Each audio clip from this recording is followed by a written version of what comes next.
Welcome to the Federalist Radio Hour. I'm Emily Jashinsky, Culture Editor here at the Federalist. Today I am joined by my colleague, Senior Editor Chris Bedford. As always, you can shoot an email to the show at radio@thefederalist.com. Chris and I are here today to talk about what unfolded this week after the New York Post published, I think, what's fair to characterize as a bombshell report about corruption in the Biden family. And there's been a lot of talk about Hunter, but the story that they published also reflects on his father. And we saw this immediately ignored by the mainstream media and actually immediately actively censored, and that word is overused, but it applies in this case, by Facebook and Twitter. Chris, what do you think is going on? I mean, how stupid was that? What an unbelievable overreaction on behalf of Facebook and Twitter, and the kind of thing that really puts their cards on the table. Not only did they censor this, and not only something they might be able to fall back on and say, wow, this was a mistake, or the algorithm did this. They actually had a spokesman release a statement, a Facebook spokesman that started this, on Twitter, saying that don't worry, they were going to throttle this until the fact checkers could finish fact checking it to destroy it. And Andy Stone, the man you're referencing, is a former Dem staffer. He's worked for a lot of Democratic organizations. Yeah, he's worked for in his Twitter Boxer. bio. He's worked for a Democratic congressman. He's worked for the DCCC. He's worked for the Senate Majority PAC. He's not trying to hide it. These are Democratic organizations. He's a Democratic operative. What exactly? So I used to help run a fact check organization, Check Your Fact, which is over at the Daily Caller. Now, fact checks are really difficult, really dangerous, and you can't check something that you can't confirm. You can't.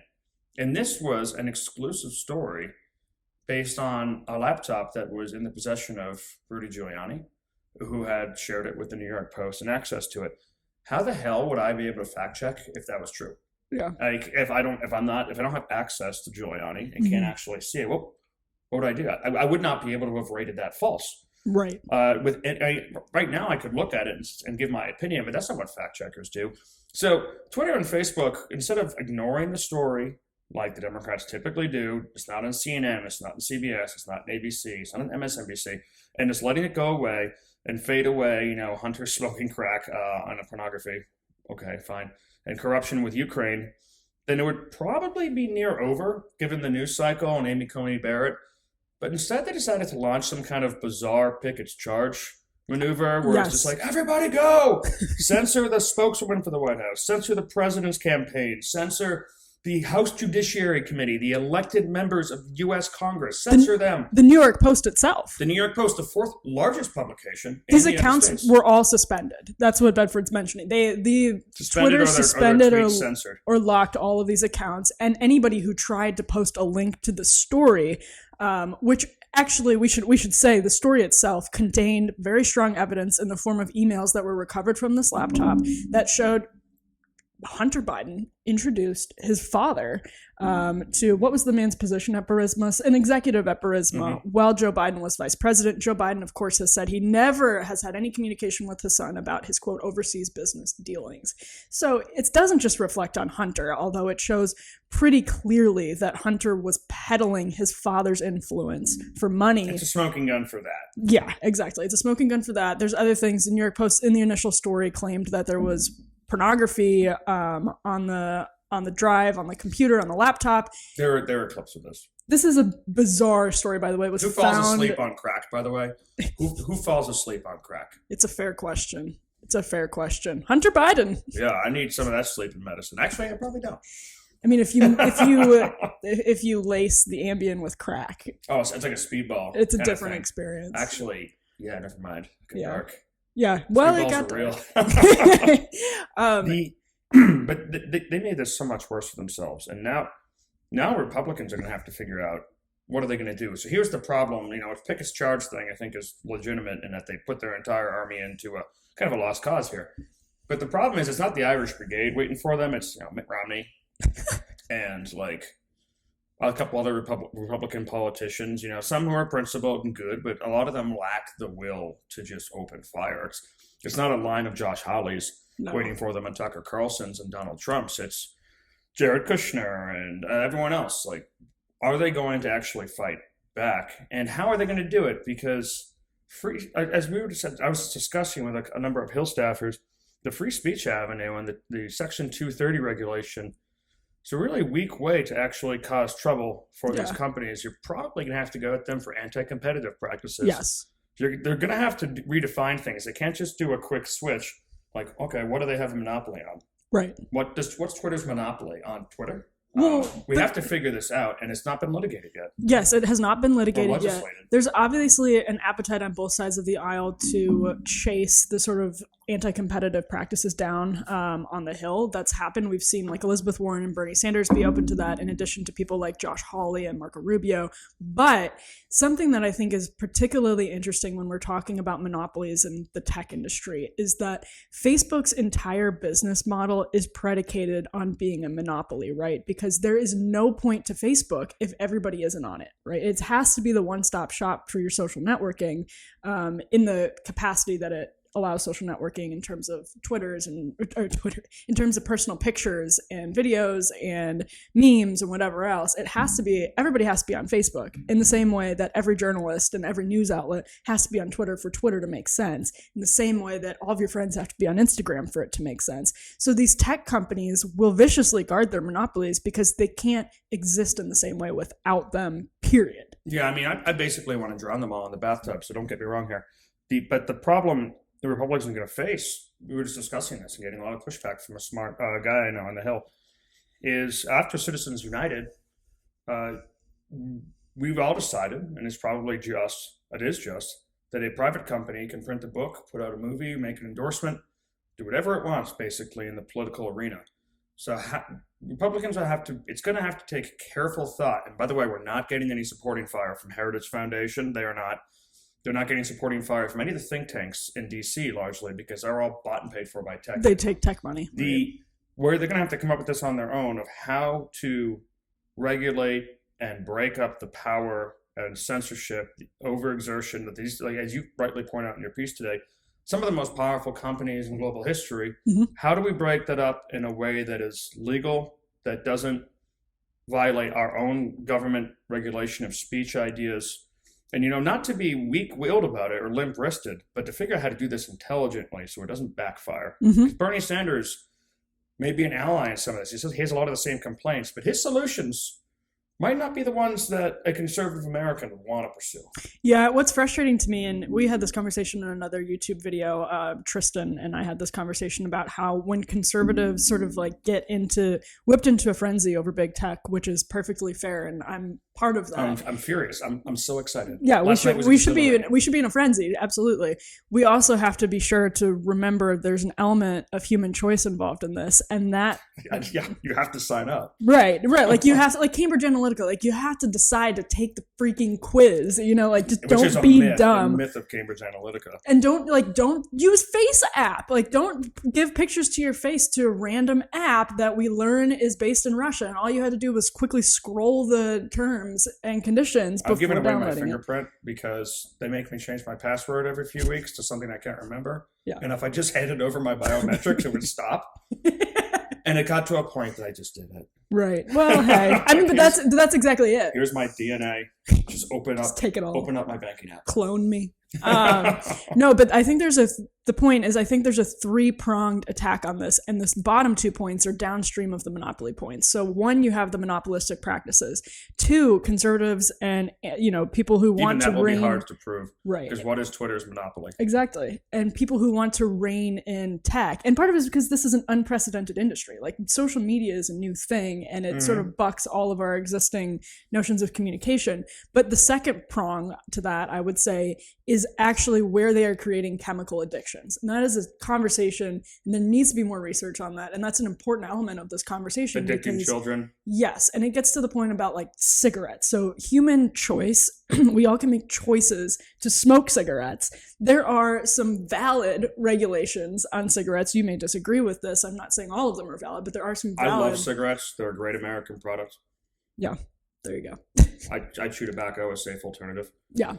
Just kidding, it's not safe. But it's delicious. But so to the extent that these products create chemical addictions, I want to know how they're doing this on purpose. And I think that they are. So I want to know about that. And then the third issue is the issue of bias, where you have these platforms claiming neutrality, laughably claiming neutrality. It's completely ridiculous. But those would be the three prongs, I think, of attack that are most effective. And I think, so you have to figure out what's the goal here. Is the goal to make it so that Twitter and Facebook are fair to voices, or is it to hold them accountable for their actions? Because if you want them to be fair to conservatives, I don't really think that's ever going to happen. If you want them to be at least equally draconian across the board, okay, then we'll probably see more regulation.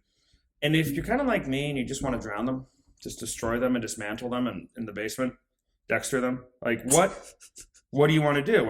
I think there's a couple options there, but these all need to be explored. Just to do it carefully and do it correctly, like a surgeon. How about child exploitation, child pornography, sex trafficking, illegal pornography? How about just ripping them apart over the illegal operations that they push? There's organ trading, other black market aspects of them. That seems like something that's an underbelly, and maybe it's already being pursued. Well, you bring up an interesting point, which is that they could be equally draconian across the board, and they are. It's just not on partisan lines, right? Like, you can be a far left person on Twitter who believes that you believe in the essentialism of biological sex, and it doesn't matter that you're an ally to their causes on every other issue. And this is a point I raised in my piece this morning. It's that this is beyond partisanship. This is the ideological monolith of the entire elite class. It's corporations, it's tech companies, it's the entire corporate media complex. It's a worthwhile piece Emily wrote on the elites. They're all worthwhile. Kidding. No, I'm not kidding. They're all worthwhile. But the broader point to this, I think, is important. So who sponsored Politico Playbook this morning? Facebook. Who sponsored Axios AM this morning? Bank of America. Stephanie Ruhle, an MSNBC anchor, was cutting spots for JP Morgan Chase. They are all ideological allies, and it's not about being Democrats and Republicans. It's about enforcing this new binary that you are either progressive, full progressive, or you are a bigot, and there is no wiggle room between any of those. Just look at our friend Meghan McCain, who's very liberal on LGBT issues. At least she shares all their concerns. Who is a fiscal conservative and hawkish foreign policy-wise. The kind of thing that people like to pretend nowadays was once acceptable, although we can remember back to when her father and before him, George W. Bush, were called Nazis and Hitlers and evil, stuff like that. So, and when she gets death threats and people threaten her life and people try to dox her, there's almost no response at all. Yeah.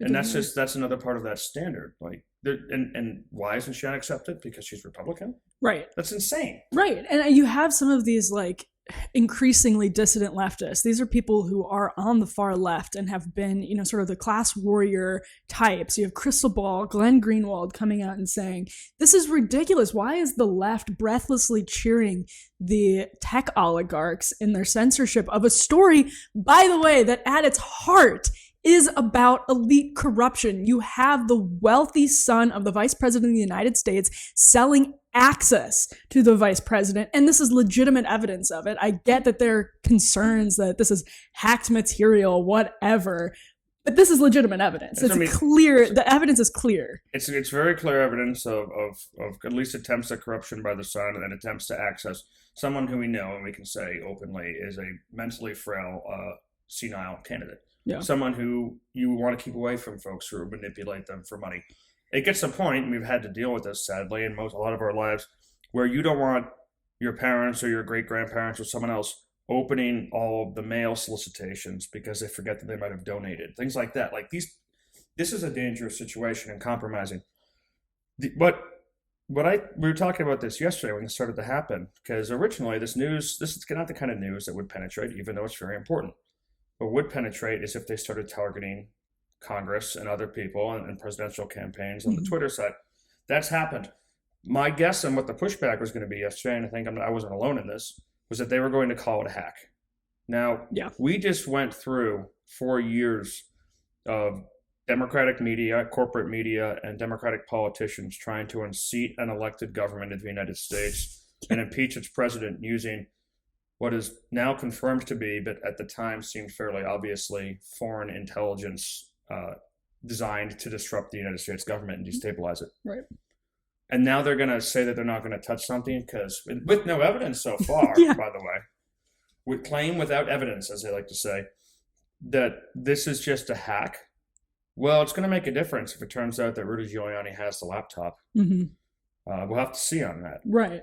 But this is how they'll dismiss it. They'll say it's not important. But I do actually think that on year 5 of them trying to destroy Donald Trump, I don't think it's going to work. It's just amplifying the story. See, I disagree. I'm more pessimistic. I do think it's going to work because if you can block, like people like us, whose job, we work in politics and media, so our job is to sort of be chained to Twitter and to the news cycle. But people who are just going about their everyday lives and don't want to be chained to the news cycle, and they're so blessed to have that. Not that we have any room to complain. We have very lovely jobs. Bedford is drinking a beer at 2 p.m. But we see this stuff unfolding, but there are actually a lot of people who legitimately probably did not see that New York Post story, even the secondary story that was covered by us and others, because the media is totally blacking it out. No, it's just, but they can only do it for so many news cycles, because once it starts to impact the principled, elected, interested parties in this country, what's going to become the story is their overreach. And this is just the beginning of the trove. If they actually have this laptop, if it goes like any other investigation of when you have a hard drive that you've recovered, which I've worked on before, these stories, you have 120 stories, or at least 10 good ones. And this story is going to have legs as it continues. And so far, I was wondering if yesterday they were going to reach the peak. As you say, there is no peak to 2020. Feels if like they're going to reach the peak stupid when they decided to suspend Kayleigh McEnany, the White House spokeswoman's personal account. And then this morning, they started censoring the House Judiciary Committee, which to me was like, wow, I actually thought that they wouldn't go there. I thought that they would not censor a Republicanly elected, democratically elected committee because they disagreed with them for a political campaign. But here we are. So they will keep on going on this. And to your point about us being chained to Twitter, I just suddenly had this image of the end of Moby Dick when Ahab is stuck to Twitter. He's been drowned by it. And that's terrifying. Yeah, it's terrifying. Don't go on Twitter. No, if you're not on Twitter, don't get on Twitter. But yeah, I feel like since we work in politics and media, we're sort of used to speaking in hyperbole. Obama years and beyond, it's just everybody in media traffics in hyperbole. Eviscerated, gutted, decimated. Right. Because you're kind of conditioned to do it. Kamala Harris wrecks Joe Biden. He's dead now. That one actually happened. Well, he's alive. But we're sort of conditioned to speak in this hyperbolic language because it's how, politicians get votes. It's how they raise money. It's how media drives clicks and it has headlines. If it bleeds, it leads. But I actually feel like I worry that people are numb to the hyperbole at the moment that it actually is applicable, right? Like right now, I guess I'm just curious as to why you think what happened yesterday with this New York Post story on Wednesday, why that felt like it broke the dam. When I was heading over here, I was trying to remember, it was a few weeks ago when there was a period of time when things just seemed rather dismal and demoralizing, and you couldn't find a Republican source who was feeling happy or excited, and everyone was just really sick of 2020. It had gone on too long, and I feel like that feeling and that energy has really changed, at least in the Capitol, and we just got back from some of the swing states, and it's true there too, Wisconsin and Michigan, where I think the Supreme Court vacancy by the death of Ruth Bader Ginsburg started to reinvigorate things. And then Donald Trump getting COVID and then beating COVID, like Gandalf. This is not a real year. Was just, people are starting to get like, all right, the election's here. Oh, shoot, it's 2-3 weeks away. And then this, because just like when you had that moment where Newt Gingrich was, before Donald Trump, turned on the press in one of the debates and made them the opponent, a Republican primary debate. And after that, I think he won South Carolina and got his first real bump in the polls. This is one of those characters, big tech, that unites the left, unites the right, And it's only their overreach, I think, that's going to push this, because there's a lot of disinterested voters in the country who are going to be completely bored by stupid Russian conspiracy theories or deregulation or tax problems. Who might even be bored by a Supreme Court nomination. But what's not boring is the President of the United States and elected members of Congress being censored by Silicon Valley so they can support Joe Biden. That's a really understandable thing, and they're picking this hill to die on, and it's one of the worst battlefields I think they possibly could have picked. Yeah. It doesn't make sense. Well, okay. Here's another broader question / observation. You and I both spent some time in recent days in Wisconsin, and you were on an 8-day reporting trip through Michigan, Wisconsin, Minnesota.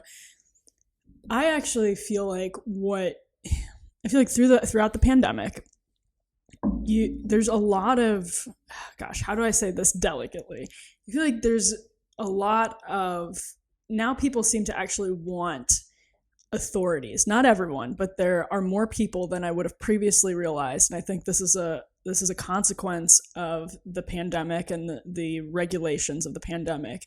I think there are more people than we realize that genuinely do want elites, people in power, to guide them. That's always existed. Well, sure, but I think it's more like I don't think it's ever existed in the American spirit in the way that it's seeming to exist now, in that people want to be coddled by government and tech. Not everyone, but more people than I would have previously realized. And I think part of it is just a function of there is a lot of hopelessness and despair in this country, and this notion of sort of like rugged individualism is no longer appealing when when you're out of work or your husband's out of work and there's no job prospects on the horizon, and you have to wear a mask everywhere you go, and the restaurants are all closed. I mean, I don't know. I think there's always been a hunger for leadership, and it's kind of rugged individualism. The people who came over here and risked everything, the settlers, the people, I'm not talking about the immigrants who came over here with nothing, who had nothing, who came over with nothing, who tried to build something, but those who just set out into the forest, which includes the immigrants, the settlers, we're a small percentage. The people who set up the Wild Wild West, a lot of people would want to come after them. I remember Bill Buckley in God and Man at Yale, which he wrote in 53, complaining what has happened to America. The majority of people surveyed in America, and even the majority of Yale graduates, vast majority, would prefer safety over risk. Yeah. And with risk comes reward, and with safety comes safety. But you don't get that same reward. We've always had a small amount of those who are willing to go out, a small amount of those who are willing to be the entrepreneurs, despite having a largely entrepreneurial society. And COVID has done a lot to crush the entrepreneurial spirit. The amount of people I know who had restaurants, who had event spaces, who had tech companies, who had catering companies, I'm talking about people in DC, Massachusetts, Maryland, Virginia, and elsewhere, Nevada, who are sick of it. Yeah. They don't want to do it anymore. They want why do that when you can get a job? A friend of mine just took a job where he gets a solid paycheck in a great office, and he doesn't have to build a new company anymore. He used to employ about 10 people. Yeah. At his peak, probably about 20. Now he's just paid for by someone else, and someone else is taking those risks, and it's time to take a break. And a lot of people are wondering, what's in this for me with the risk and reward, and looking to authority. But that's the danger. Democracy has always been that kind of mob rule thing, and it's really easy to crush a delicate spirit, the risk-taking spirit, and to beat it out of people. Coronavirus has absolutely done that, but it's old to America, and it's old to human nature. Well, I like the phrase delicate spirit, because this brings me back to tech, in that I don't think we're still in the early phases of this experiment, and it's super, super easy to lose perspective on that. It's easy to lose perspective on how dramatically life has changed in the last 100 years, let alone 50, let alone 10, let alone even 5. And so it's sort of like that phenomenon where things are moving so quickly that you almost can't tell that you're in motion. And so I think when we pause right now to look back on exactly what's happened to humanity over the last 10 years, let's just take the advent of Facebook and Twitter and smartphones. That's like, what, 15 years at this point? So 2007 or 8 was the smartphone? So, yeah, 7 was the iPhone, and I think Facebook was like 04 or something. But yeah, Facebook was 04. You needed a college address to log in. Right. I don't think we fully understand right now the degree to which our minds have been shaped by this technology, by the way our patterns of behavior are being reshaped by this technology. It feels like the arc of it is not for the better, but for the worst right now in this moment. It feels like that's true. It's not just affecting America, it's affecting families, children, it's affecting marriages, it's right. Romance, everything. Yeah. Absolutely. And so not for the better. When you use the phrase delicate spirit, to me, it makes me think about how the influence of this technology is leaving. Chris doesn't like to admit this, but he's technically a millennial. I'm certainly a millennial. But I think what it's done to people in our generation and generations younger, if you look at the levels of anxiety and depression among Zoomers, Gen Z, and millennials too, it spikes when the iPhone comes out. It starts slowly ticking upwards, not even slowly, but quickly ticking upwards. We have mass gender dysphoria in teenage girls, as Abigail Schreier documents in her book, which we have a podcast up on. We have all of these things happening. And the delicate spirit phrase that you use just really resonates with me, because it does seem as though there are a lot of people whose spirits are much more delicate than they would have been otherwise. And now tech is sweeping in and say, we're here to save you from these dangerous ideas that could be literal violence against your psyche. And here we are. We're here to save you. And what we're going to do is impose our will and our ideology and our politics on the population with our financial might. I think that's completely correct. Throughout history, you see that it's actually embarrassingly easy to make men act like animals. And a lot of this technology and this addiction and this clicking and all the endorphins and how you can feel satisfied in your entire life based on Facebook, even if everything else is going to hell. At least if your Instagram followers like you, who cares if the rest of your life falls apart? And there are people like that. That's not everyone. But moments like we are experiencing right now, I think, are when the curtains pull back for a moment, and the wizard's just really seen as a Democratic operative shithead in his 20s. Who cares about them? It's Zuckerberg in a black t-shirt. Oh my gosh. Sweating. What an unimpressive person. It's going to pull it back a little bit. And I would like to see these hearings. I'd like to see the Senate Judiciary Committee call them up. This is the beginning, hopefully, of more things. Call them up to have a vote on Tuesday. Call them up before the Senate Judiciary Committee on Friday. And I would also like to see them in person, not in their stupid palaces. Mm-hmm. We know that they're going on vacation, so why don't they come down to D.C. and explain themselves to the people? Do it now. That's just the beginning. The moments like these are when they accidentally pull back the curtain and we can see. I'll tell you, I find it enlivening. I was going to say, Chris walked in here and I was like, you are in a weirdly cheerful mood. I am a lover of freedom, anxious for the fray. And I was getting a little depressed about 5 years into 2020. And now I'm feeling a little bit better about 2020 because at least it's a rough one, but you're kind of at the end battle of Braveheart, right? Well, that's what Chris thinks. I'm anxious about the fray. Tend the hearth. Do you think this constitutes election interference? What tech did to the Post story yesterday? I don't know, because election interference, in-kind donations, they certainly, monetary damages could possibly be brought by the New York Post, but from the campaigns or the FEC, I don't know. It seems very clearly partisan if you look at their other patterns of censorship, right? Like it does seem as though businesses can be partisan. That's the thing. But they claim neutrality. But these businesses claim neutrality. Yeah, but you can remove that, but I think it's going to end up being more complicated to hold them accountable. Although one thing that could be helpful is if the Senate, controlled by the GOP, would allow the FCC to actually be fully stocked. There were Republican nominees who were held up, a Republican nominee and a vacancy that's held up off of the FCC. Right. I would like to see that pushed through. Mm-hmm. But that's just one small thing. Committee hearings, another thing, and explore everything. Well, I mean, really any way to hold these companies accountable and say your free reign is over. I mean, they did, like, we can just look at the way that they treated the dossier. And I've seen some people on the left say, well, we're learning the lessons of the Podesta emails, which I don't even know if you could call that a hack. It was John Podesta clicking on a It's not a hack. phishing link. It's a boomer clicking on a phishing link. Change my password. Okay. He gave away his password. Which was password? Was it password? It was something like that. It may have been.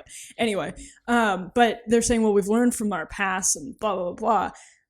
Give me a break. How could you learn from that? You can't outsmart a person on your campaign just giving away their email password.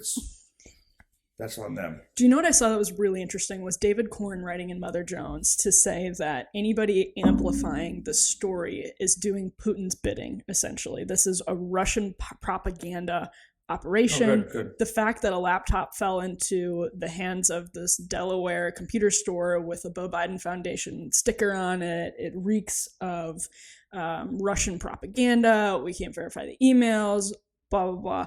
And I'm thinking, you're writing for Mother Jones, and these emails are, whether or not you think they're 100% valid, they're at least legitimate evidence of incredible elite corruption. You write for Mother Jones, and you're more interested in the tech oligarchs than you are, and the Democratic partisans than you are in the story. For many, many years, that's what's preoccupied guys like David Corn.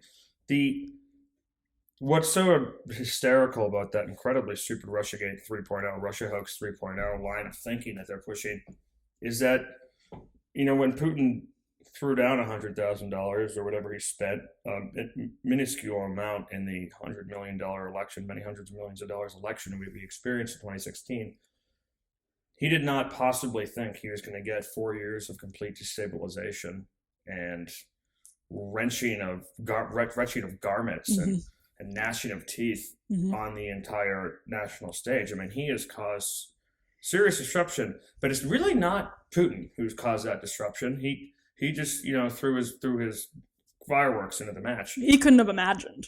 It was the Democrats and the corporate media who have intentionally used Russian propaganda to destabilize the United States. Because they hate Donald Trump.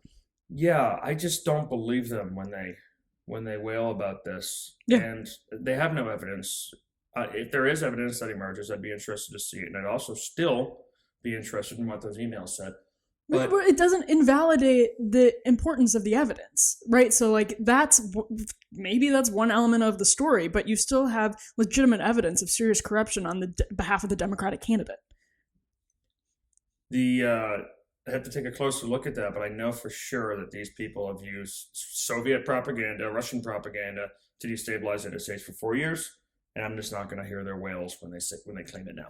Right. And no, it is completely accurate that the way, one thing that's interesting about this entire culture war escalation that has unfolded since late May, early June, is that this was all here all along. Trump is their excuse to kind of throw out the rule book and inject all of this into the mainstream, like a shot of heroin. Well, that's what's happened. To be honest, Trump's we have a more honest media than we've ever had. Yeah. Well, maybe a more honest media than we've had at least in a long time, because they will openly admit that they are partisan, have a dog in this game match, and they're trying to destroy Donald Trump. They're part of the resistance. And the tech companies are finally saying that as well, as opposed to, remember, it wasn't too long ago that Twitter was screwing up left and right, but Facebook had handled this rather decently. Yes. Or they tried to, by empowering fact checkers like the Poynter Institute to approve different places, mostly left-wing, but occasionally places like the Daily Caller, Check Your Fact, to fact check news articles for them so that they didn't get in trouble. Well, this time they jumped the gun to the point that the head of Poynter's fact-checking body has been attacking them publicly, and his deputy just wrote a piece from Poynter. Now, granted, you might have some complaints about that, like, the fact-checkers are just pissed off they got cut out of the game. They would have come to a lot of left-wing fact-checks in the end anyways, and that's true. But I will tell you this about them. Poynter, at least, is often more transparent. Not always. Some of the organizations that they've approved, like this left-wing science blog that fact-checks that fact-checks the Federalist, are absolutely not transparent. We want to get to the bottom of that. But it's interesting to see them getting cut out of the game and criticizing Facebook and Twitter for being cut out of this racket that they were all running. Right. And that goes back to where I think that this charge by the tech oligarchs was really stupid by them. Mm-hmm. And they have 1,001 tools in their box to do what they've always been doing. But to your point, because of Trump, they're more honest and open and vulgar and bold than they've ever been. They are more honest, and yet you still have CNN running the apple and banana ads purporting to be the objective arbiters of truth and fiction. This is an apple, and this is the lake of fire. A talk with CNN about consequences. Don Lemon does a Walter Cronkite. Oh my gosh. Well, Bedford is optimistic. I'm pessimistic, so I hope we brought you both sides of the coin here. I mean, at least it's nice weather outside. It's beautiful weather outside. Too warm for fall, though. I don't know where all of our listeners are, but in DC, nice fall weather. It'll be like 75 outside, and I'm like, no. That's not fall weather. That's summer. Winter's coming. Winter is here metaphorically, and knocking at the door literally. I don't follow. Yeah, you just don't have the poetic literary mind that I do. I don't. I scorn literacy. Well, this has been another edition of the Federalist Radio Hour. I'm Chris Bedford, hosting here with Emily Jashinsky. Thank you for listening, and we'll see you next time. Until then, be lovers of freedom and anxious for the fray.